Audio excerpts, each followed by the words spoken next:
कोडोली या ठिकाणी असणाऱ्या जानाई मळाई डोंगरावर गेल्या 8 दिवसापासून लाईट नसल्याने प्रचंड नाहक त्रास भक्तांना सहन करावा लागत असून यासाठी कोडोली गावातील नागरिकांनी पुढे यावे असे काही भक्तांचे म्हणणे आहे। त्याचप्रकारे डोंगरावरील मंदिरातील लाईट देखील गेली असल्याने एका भक्ताने भावनिक होऊन परिसरातील नागरिकांना आर्त हाक दिली आहे। महावितरण विभागाने ही गोष्ट गांभीर्याने घेतली पाहिजे। रात्रीच्या वेळी भक्त जात असताना एखादा अपघात घडला तर यास जबाबदार कोण असे प्रश्न देखील उपस्थित होत आहेत।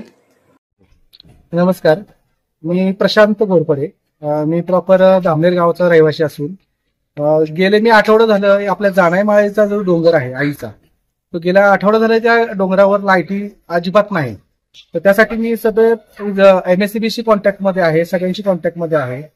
तर तात्काळ कोणी दखल कुठल्या पद्धतीची घेण्यात आली। आता गेले आठवडा झाला देवीचा डोंगर अंधारात आहे, तरी कुठलाही व्यक्ती कोणीही लक्ष याकडे देण्यात आले। अनेक जणांना रिक्वेस्ट केली की मी इथला रहिवासी नसल्यामुळे मला काही करता येणार झाले।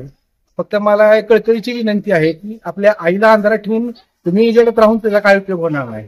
अडचणीच्या वेळी आई आपल्याला अंधारातला बाहेर काढते। तर एक रिक्वेस्ट म्हणून सांगतो कोडोलीच्या रहिवाशांना की तुम्ही पुढे प्रायमरी दखल घेऊन आईच्या डोंगरावरची लाईट कशी लागेल ह्याची सगळ्यांनी दखल घ्यावी आणि ही कळकळीची विनंती आहे। माझा प्रयत्न चालूच आहे। गेल्या किती दिवसापासून तिथे लाईट नाहीये? सर गेले आठवडा झालं मी तिथं आहे, बघतोय लाईट नाही म्हणून मी MSEB तक्रार गेल्या 4-5 दिवसापूर्वी केलेली आहे।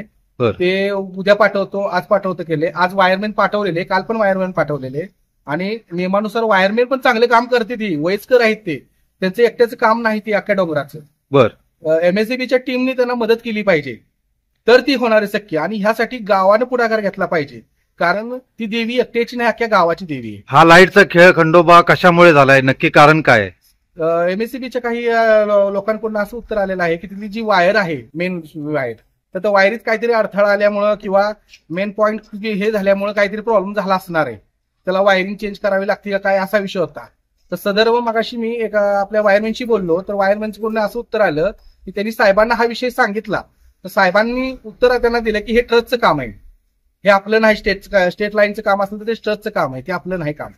तर मी त्यांना एकच सांगितलं की तुम्ही लाईट लावा, कशीही उपलब्ध करा, कोणाचं काम हे आपण ते नंतर बघू म्हणले, पण देवीला अंधारातनं बाहेर काढा ही विनंती आहे, बाकी काही नाही। म्हणजे आता जे भक्त येत आहेत वर डोंगरावर चढत आहेत ते बिना लाईटीचेच जात आहेत। आणि त्यात कसं प्राण्यांचा धोका, साप वगैरे आहे तिथं, काही प्राणी आहे तिथं, मग रात्रीचा जो भक्त वर जाणार, एखाद्या वेळी एखादी दुर्घटना घडली तर त्याला जबाबदारी काय?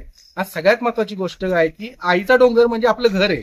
आपल्या घरात लाईट नसली की आपण एक दिवस थांबत नाही, कुठनं ना कुठनं उपलब्ध करतो। मग आईचा डोंगर 8 दिवस झाला डोंगर अंधारात आहे, तर मग लोक काय लक्ष देणार आहेत, का लक्ष देणार याचं कारण कळलं पाहिजे ना।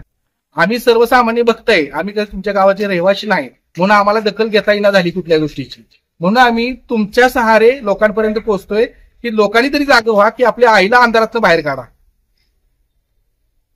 आठवडं झालं आई अंधारात आहे, आपली आई ही सगळ्यांना नवसाला पावणारी आई आहे। तुम्हाला कशी तिची दया येणार झाली की बाबा ती अंधारात असून आपण कसं काय राहू शकतो? मंदिरात देखील लाईट नाही का? मंदिरात देखील लाईट आता गेलेली आहे। 3 दिवसापूर्वी लाईट नव्हती मंदिरात, परत काल वायरमॅनने एक कनेक्शन ते जोडलेलं होतं, पुन्हा लाईट गेली आज, का तर कुठेतरी पॉइंटचा इश्यू आहे। मग हा पॉइंटचा इश्यू कधी निघू शकतो? जर तुमची टीम येईल MSEBची आणि गावकऱ्यांची काही लोक असतील आणि मिळून जर हे डोंगरात लाईट आणली तर लाईट येऊ शकते ना। एकाचं काम नाही ना हे, एका वायरमॅनचं विचारायचं। वायरमॅनने प्रामाणिक काम केलेलं आहे, पण बिचारा आहे तो वयस्कर आहे, तो काय करणार एकटा? मग ही जबाबदारी कोणाची आहे? सगळ्यांची आहे ना, गावकऱ्यांची। कारण देवी ही सगळ्या गावांची आहे, सगळ्या लोकांची आहे ना देवी। आम्ही सर्वसामान्य नाही एकटं काय करू शकत, आम्ही फक्त तुमच्यापर्यंत हे विषय मांडू शकतो। त्यामुळे एक कळकळीची विनंती, एक रिक्वेस्ट आहे गावकऱ्यांना की तुम्ही पुढे लागून आईला अंधारातनं बाहेर काढा, आईचा डोंगर बाहेर काढा अंधारातनं। कारण आठवडा झाला आईच्या डोंगराला लाईट नाही आणि ही दुर्दैवी गोष्ट आहे आपल्यासाठी। तुमच्या कुटुंबावर प्रसंग आला की आई धावून येते, मग तुम्ही का धावत नाही? तुम्ही का वाट बघत बसलाय कोणाची? तुम्हाला अधिकार नाही का तो आईचं हे करायचा? तुम्हाला कळकळीची विनंती आहे, तुम्ही काहीतरी दखल घ्या, आईला शुक्रवारपर्यंत। आपल्या तालुक्यातील जिल्ह्यातील बातम्या सर्वप्रथम पाहण्यासाठी आजच सातारा न्यूजला YouTube चॅनलवर सबस्क्राईब करा, लाईक करा, शेअर करा आणि बेल आयकॉन प्रेस करायला विसरू नका।